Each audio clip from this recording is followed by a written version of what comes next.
नमस्कार दोस्तों, उम्मीद करते हैं आप सब अच्छे होंगे, स्वस्थ होंगे, अपने पढ़ाई में मस्त होंगे। देखिए, कुछ भ्रम है आप सबके जिसे मैं तोड़ना चाहता हूँ और आपको सच्चाई बताना चाहता हूँ। इस बात को ध्यान से सुनिएगा और वीडियो को स्किप मत कीजिएगा। वीडियो के लास्ट तक बने रहिएगा। पूरी जानकारी आपको दी जाएगी आपकी कास्ट सर्टिफिकेट से रिलेटेड। वो बच्चे खासतौर पे ध्यान देंगे जिन्होंने एफिडेविट बनवा लिया है और वो बच्चे भी ध्यान देंगे जिन्होंने एफिडेविट नहीं बनवाया है।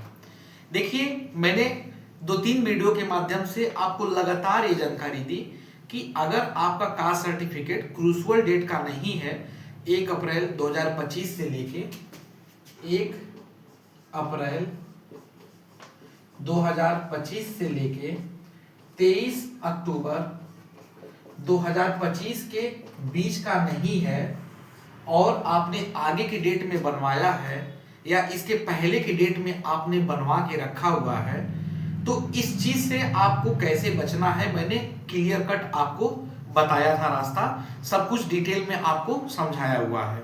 अगर आपने वो वीडियो नहीं देखा है तो चैनल के डिस्क्रिप्शन बॉक्स में आप जाइएगा, आपको उस वीडियो का लिंक मिल जाएगा, आपको पूरी बात मालूम चल जाएगी। बहुत सारे यूट्यूब चैनल वाले या बहुत सारे ऐसे टीचर या बहुत सारे ऐसे भी कुछ चैनल वाले हैं कि जो अपने आप को ये बता रहे हैं कि हम EMRS में अभी रिसेंटली में जो है सेलेक्ट हुए हैं, पिछले सत्र में जो है मेरा सिलेक्शन हुआ था और ऐसे ऐसे यहाँ पे प्रक्रिया होती है, प्रोसेस होता है और इसमें अगर आपके पास नहीं है तो आपका वहाँ पे मान्य नहीं करेंगे, वो आपको डायरेक्ट बाहर कर देंगे। और ऐसा कुछ नहीं है, आपका किसी भी डेट का है तो आप लेके जाइए, वो आपको अप्रूव भी कर देंगे। मतलब बहुत सारी गलत गलत जानकारियां चल के आ रही हैं। एक तो जानकारी यही चल के आ रही है कि अगर आपका वैलिड डेट का नहीं है तो आपको सीधे सीधे वो बाहर कर देंगे। तुम चाहे बाबू एफिडेविट बनवा लो, चाहे आप कुछ भी करवा लीजिए, आपका वहां पे वो सुनवाई नहीं करेंगे, वो सब आपको काट के बाहर कर देंगे, रास्ता आपको दिखा देंगे। एक बात ये हो गई। दूसरी बात ये हो गई कि अरे कुछ नहीं होगा, आपका किसी भी डेट का है, आप जाएंगे, वो आपको यहाँ पे आराम से इजीली रख लेंगे, कुछ नहीं करवाएंगे, बस ये है कि आपके पास होना चाहिए। तो एक ऐसे कंफ्यूजन वाली स्थिति क्रिएट हो गई है और ये जो समाचार है लगातार बच्चों के जरिए मेरे पास आ रही है। इवन 1-2 चैनल वालों का मेरे पास भी कॉल आया था, तो वो लोग मुझसे आइडिया ले रहे थे कि सर कैसे रेगुलेशन बनना है, क्या होना है और सर इसका यहाँ पे प्रोसेस क्या हम बताएं बच्चों को। और इनडायरेक्टली उनका कहने का ये था कि सर आप वीडियो मत बनाइए, बच्चों को जागरूक मत करिए, उनकी मदद मत करिए, क्योंकि बच्चे किसी के नहीं होते हैं। बच्चे तो अपना सेलेक्ट होके चले जाएंगे, बाद में वो पूछेंगे नहीं आपको। तो और क्या है कि सर ये एक पूरा एक इकोसिस्टम बना हुआ है, अगर सबका सिलेक्शन हो जाएगा, सब वहां पे अगर हो जाएंगे तो बाकी क्या होगा। उनका मतलब जैसे नहीं होता, एक नैरेटिव वो बना रहे थे, एक वहां पे वो घुमा रहे थे, तो मैंने भी उनको गोल गोल घुमा के और गोला दे दिया। अब जैसे बच्चों के भी बहुत सारे सवाल हैं। सवाल नंबर 1 कि सर हमारा उस डेट का नहीं है, एफिडेविट चलेगा कि नहीं चलेगा, और इस बात की गारंटी क्या है कि एफिडेविट चलेगा कि नहीं चलेगा, एक सवाल हो गया। दूसरा ये कि सर हम 2 एफिडेविट बनवा के क्यों ले जा रहे हैं, 2 एफिडेविट का पर्पस यहाँ पे क्या है, दूसरा सवाल हो गया। तीसरा सवाल हो गया कि सर चांसेस हैं कि नहीं है। तो मैं पूरा बात आपको यहाँ पे डिटेल में बताऊंगा, आप समझिए। सबसे पहले हम बात करते हैं एफिडेविट की। अब ये जो एफिडेविट का आपको बताया गया है, इसका यहाँ पे पर्पस क्या है। पर्पस ये है कि अगर आपका इस डेट का नहीं है, इस डेट के आगे का डेट का है या इस डेट के पहले का डेट का है, तो आपको यहाँ पे एक एफिडेविट देना पड़ेगा। अगर इस डेट के पहले के डेट का है तो इसके साथ आपको अपेंडिक्स यहाँ पे साइन करवाना पड़ेगा। ये चीज मैंने पूरा डिटेल में आपको बता दिया है। अपेंडिक्स फर्स्ट या ईयर 2 या फिर 3rd, आपको अलग अलग अपेंडिक्स यहाँ पे साइन करवाना पड़ेगा, जैसे आपकी जो कैटेगरी होगी, और उसके साथ एक एफिडेविट देना होगा। एफिडेविट भी बहुत ऐसे बच्चे हैं, मैं क्या ही बोलूं, कि कोई चैट जीपीटी से बना के ले जा रहा है, कोई खुद हाथ से लिख ले रहा है। अरे भाई, एफिडेविट बनाने का तरीका होता है, एक रेगुलेशन वाइज बनता है। ऐसा कुछ भी नहीं है कि आप आम इमली लिख के ले जाओगे और अगला वहां पे आपको कंसीडर कर देगा। बहुत सारे ऐसे बच्चे हैं कि चैट जीपीटी से कोई बना के मुझे भेजा, कोई कहीं से कुछ बनवा के लाया, कोई जिसने वकील से कंसल्ट करके बनवाया उसमें रेगुलेशन था ही नहीं, विदाउट रेगुलेशन जो है उन्होंने बनवा लिया और उसी को लाके वहां पे सोचे इसको चला ले जाएंगे।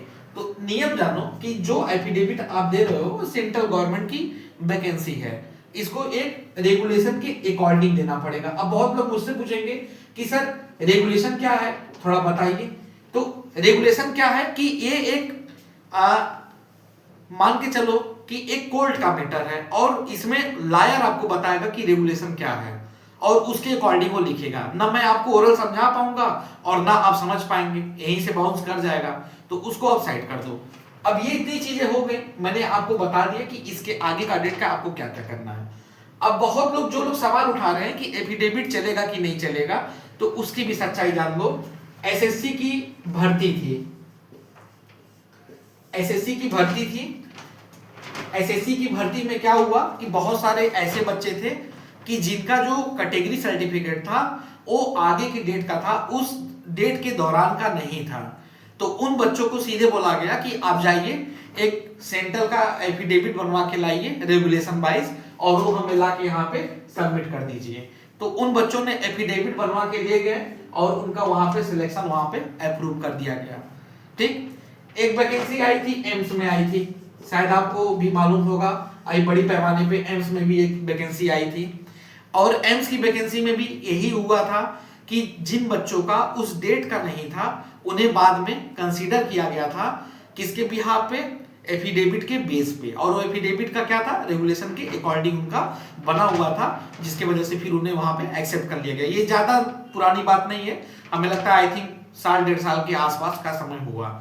तो ये है कि अगर आप नियम से जाएंगे तो कोई आपको रोकेगा नहीं, वहां पे आपकी वैलिडिटी रहेगी। लेकिन अगर आप खाली हाथ चल जाओगे, सोचोगे कि हम ऐसे ही चल जाए और वहां पे हमारा जाके कोई सिलेक्शन कर दे, तो कोई सिलेक्शन आपका नहीं होने वाला है और आपको सीधे बाहर का रास्ता दिखा के बाहर कर दिया जाएगा।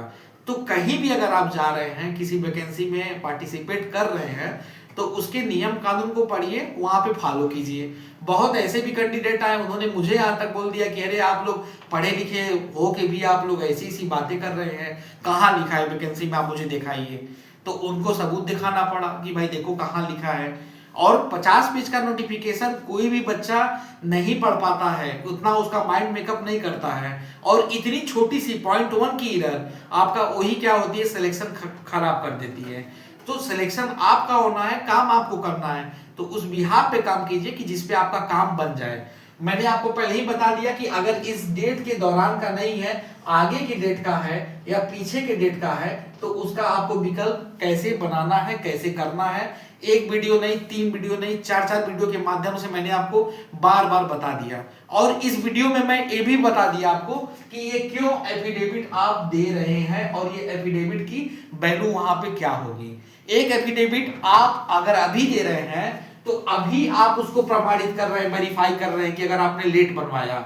जो बच्चे होशियार बन रहे हैं कि टीयर 2 का जब रिजल्ट आ जाएगा तो हम आराम से बनवा के उसको दे देंगे, वहां पे वो नहीं चलेगा, डायरेक्ट ऑब्जेक्शन आ जाएगा कि अब तक आप कहां पे थे, अगर आपने लेट बनवाया तो आपने उसको एफिडेविट के जरिए वेरीफाई क्यों नहीं करवाया और आप अभी टीयर 2 के रिजल्ट के बाद क्यों बनवा के आ रहे हैं। तो एक ऑब्जेक्शन उस पर खड़ा हो जाएगा।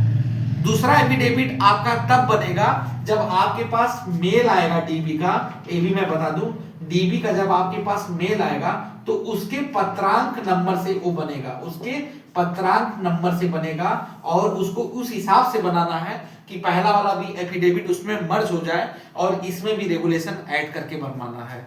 तो इतनी सारी बातें आपको ध्यान रखनी है। कुल मिला के ओवरऑल इतने साल बाद वैकेंसी आई है, किसी का नुकसान ना हो जाए, किसी का खराब ना हो जाए, तो मैं आपके लिए तो मैं खड़ा हूं, मदद आपको कर रहा हूं। और रही बात सिलेक्शन, एक बार होता है, बार बार नहीं होता है। अगर आप वहां तक गए, सपोज करो वहां तक गए और आपको बाहर कर दिया गया, तो आपके ऊपर क्या बीतेगी। तो ये है कि जहां डॉक्यूमेंट का काम है, डॉक्यूमेंट के काम में ढीले मत पड़िए, तेज तर्रार बनिए, काम करा के अपना जो है जेन्युइन रखिए ताकि आपको दिक्कत ना हो। और आप जान ही रहे हैं कि ये समाज कितना खराब है, गवर्नमेंट कितनी खराब है कि नौकरी इतनी सी है और फाइट करने वाले बहुत ज्यादा लोग हैं, 3-5 करने वाले बहुत ज्यादा लोग हैं। तो ये है कि जहां अगर आपका अगर काम बन रहा है तो उस काम को सही तरीके से करिए, सही तरीके के साथ साथ जो है सही बुद्धि का इस्तेमाल कीजिए और अपना काम बनाइए।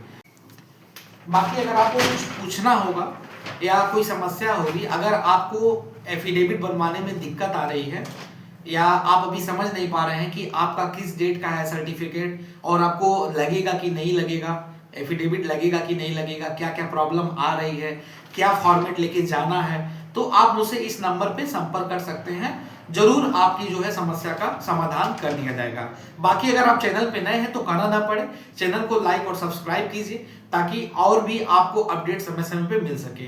बाकी दोस्तों देखो, एक मैं बात बता दूं कि बहुत ऐसे लोग हैं कि जो नहीं चाहते कि मैं आपके लिए मैं काम करूं, जो नहीं चाहते कि मैं आपको जानकारी दूं। और आप जानते ही हैं कि हमारे चैनल पे जो भी चीजें आपको बताई जाती हैं बहुत ही ऑथेंटिक तरीके से बताई जाती हैं। जितनी बातें बताई जाती हैं बहुत नाप करके बताई जाती है और एकदम करेक्ट बताई जाती है। तो ये है हमारा काम, यह है कि आपके लिए खड़े रहना, ये नहीं कि आपको नुकसान पहुंचाना या आपको कहीं भ्रमित करना। आपके सारे भ्रम को मैंने आज तोड़ दिया कि जो चैनल पे अलग अलग चैनल पे बात हो रही है एफिडेविट के रिगार्डिंग या इसके रिगार्डिंग, तो भाई मैंने यहाँ पे सारी बात आपको बता दी कि इसका क्या वैल्यू है और कैसे आपको लेके जाना है। ओवरऑल आपका क्या है, सिलेक्शन आपका होना है, मेरा सिलेक्शन नहीं होना है। यहाँ उस भर्ती में फाइट आप कर रहे हो, आप वहां नौकरी पाओगे। लेकिन मैं इसलिए बता रहा हूं कि भाई देखो, गलतियां सबसे हो जाती हैं। अगर गलती हो गई है तो उसे सुधार लिया जाए, उसे ठीक कर लिया जाए।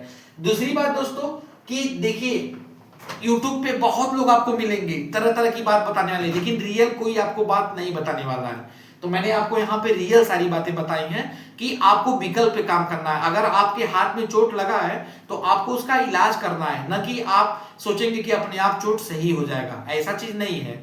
तो ये है कि आपको विकल्प पे काम करना है। आपके पास विकल्प क्या है, विकल्प यही है। जब एडवर्टाइजमेंट में लिख दिया गया ये डेट, तो इस डेट के अगेंस्ट और क्या आपके पास विकल्प है, विकल्प यही है।